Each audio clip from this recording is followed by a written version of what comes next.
இன்னைக்கு நடந்த உண்மையை சொல்கிறேன். ஒரு ஜாவா பைக்கு சடனாக பிரேக் அடித்ததால் என்னுடைய பஜாஜ் CT100 பைக்கு அந்த பைக்கில் பின்னால் லைட்டாக இடித்து அந்த பேக் சைடில் இருக்கிற ஒரு இண்டிகேட்ரு உடஞ்சி போச்சு. அந்த ஜாவாவில் வந்த ஒரு ஐடி கார்டு காட்டி நேவி அப்படி சொன்னார்.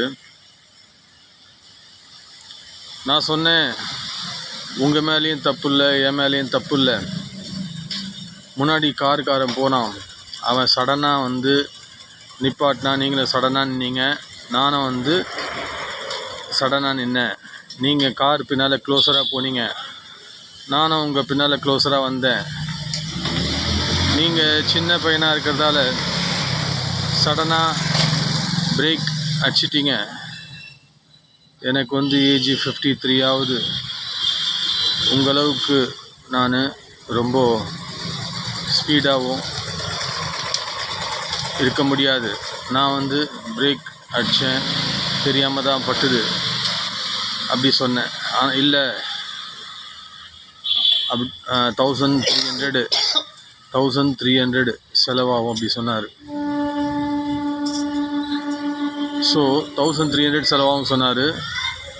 அப்போ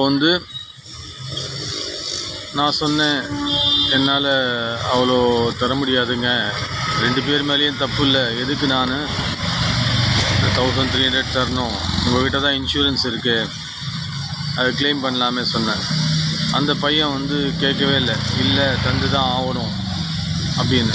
அதுக்கப்புறம் அங்கேருந்து பார்த்த 2 பசங்க, 2 யங்ஸ்டர், 2 பேர் வந்தாங்க, எனக்காக சப்போர்ட்டாக பேசினாங்க.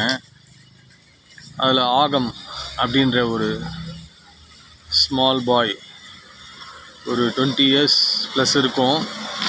அவர் எனக்காக சப்போர்ட் பண்ணார், பேசினார். அப்படி இருந்தும் அந்த நேவி பர்சன் ஒத்துக்கலை. 1300 தந்தால் தான் போவேன் அப்படி சொன்னார்.